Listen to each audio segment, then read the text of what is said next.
এবার রেলের বিরুদ্ধে ক্ষোভ জানিয়ে ধর্নায় তৃণমূল। রেলের উচ্ছেদ নোটিশের বিরুদ্ধে সরব। কয়রা কদম্বগাছি রেল স্টেশনের সামনে ধর্নায় দেগঙ্গা বিধানসভার বিধায়ক রহিমা মণ্ডল। এই মুহূর্তে সেই ছবি আপনারা দেখছেন। রেলের বিরুদ্ধে ক্ষোভ জানিয়ে এবার ধর্নায় তৃণমূল।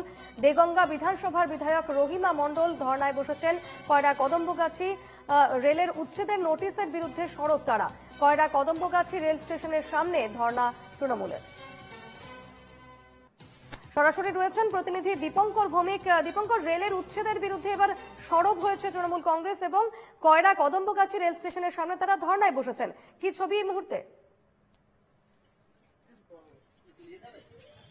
একেবারেই দেখো, গতকাল কিন্তু আমরা সে খবর সম্প্রচার করেছি এবং সেখানে দেখা গিয়েছে যে এই যে কয়রা কদম্বগাছি রেলওয়ে স্টেশন এবং সেই স্টেশনের পার্শ্ববর্তী যে সমস্ত এলাকাগুলি রয়েছে, একেবারে যেমনটা রেল সূত্রে বলা হচ্ছে, প্রায় 200 ফুট, অর্থাৎ সেই 200 ফুট জায়গায় কিন্তু বহু মানুষের বাড়ি কিন্তু পড়ে গিয়েছে। একেবারে এখানকার যে সমস্ত মানুষজন আছে তাদের বাড়ি যেমন রয়েছে, দোকানপাট রয়েছে।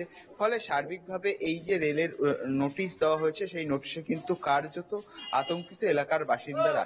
এবং সেই নোটিশে কিন্তু আজকেই কিন্তু একেবারে ডেডলাইন বেঁধে দেওয়া হয়েছে যে 18 তারিখের মধ্যে সমস্ত মানুষকে তাদের যে সমস্ত জিনিসপত্র রয়েছে সেগুলো নিয়ে সরে যেতে হবে। এবং তার পরবর্তী ক্ষেত্রে 19 তারিখে যদি রেল কোনো সিদ্ধান্ত নেয়, ফলে সেক্ষেত্রে দাঁড়িয়ে কিন্তু তার দায় কোনোভাবে রেল কর্তৃপক্ষ থাকবে না। একেবারে এই মর্মে কিন্তু একাধিক বাড়ি এখানে রয়েছে, সেখানে নোটিশ দেওয়া হয়েছে এবং সেখান থেকেই সাধারণ মানুষজন কিন্তু ক্ষোভ উগড়ে দিচ্ছে। আমি একটু কথা বলে দেওয়ার চেষ্টা করবো। দাদা, নোটিশ দিয়েছে তো রেল, তারপর কোনো আলোচনা হয়েছে কি? আলোচনা বলতে ইউসিআরসির মারফতে আমাদের ডিআরএম এবং বিডিও কালকে আলোচনা হয়েছে। ঠিক আছে, ওনারা একটা আমাদের যে কলোনি, রাজ্য সরকারের স্বীকৃতি যে কলোনিগুলো আছে, সে পেপারস আমাদের কাছে কালকে আমরা নিয়ে এসেছি। হ্যাঁ, আমাদের হেমন্ত বসুনগর 998 গ্রুপের কলোনি এবং স্বীকৃতি কলোনি, এবং আমরা এখানে যারা এসছি প্রায় আপনার ধরেন 450 পরিবার, বারাসাত লোকোসেট কারসেটের থেকে আমাদের রেলের ওখান থেকে আমাদের এখানে শিফট করা হয়েছে। সেই মানুষগুলো আজকে রেল যেটা চাইছে যে আমাদেরকে বিতাড়িত করবে, কিন্তু এটা তো সম্ভব নয়। কারণ আমরা দীর্ঘ আজকে প্রায় 40 বছর, 87 সালে আমাদের এখানে আনা হয়েছিল, আমরা এখানে 88 সালে এখানে আমরা এসেছি বন্যার সময়। সেই সময় আমাদের এখানে শিফট করা হয়েছিল রেলের থেকে, বিকল্প হিসাবে আমাদের এখানে জায়গা দিয়েছে। এখন আমরা দেখছি যে রেল নোটিশ দিয়েছে, আমাদের তুলে দেবে।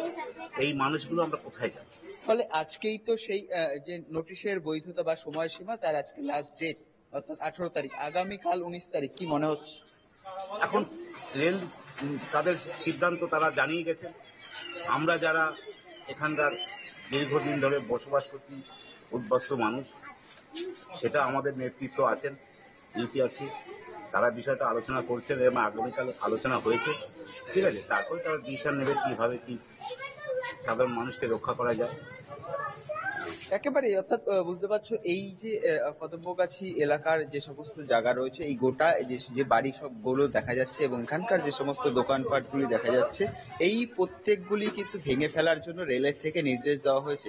এবং তার পরবর্তী সময় কিন্তু আজ সকাল থেকে কিন্তু এই পরিস্থিতি এবং এলাকার মানুষজন তারা কিন্তু কার্যত বেশ কিছুটা আতঙ্কে রয়েছে। তবে সূত্রের খবর, ইতিমধ্যেই একটি বৈঠক হয়েছে রেল কর্তৃপক্ষের সাথে এবং এখানকার বাসিন্দারা তারা যেমনটা জানাচ্ছিলেন, প্রায় 1987 সালে তাদেরকে বারাসাত কারসেট হওয়ার সময় তাদেরকে এখানে নিয়ে এসে পুনর্বাসন দেওয়া হয়েছিল। ধন্যবাদ দীপঙ্কর।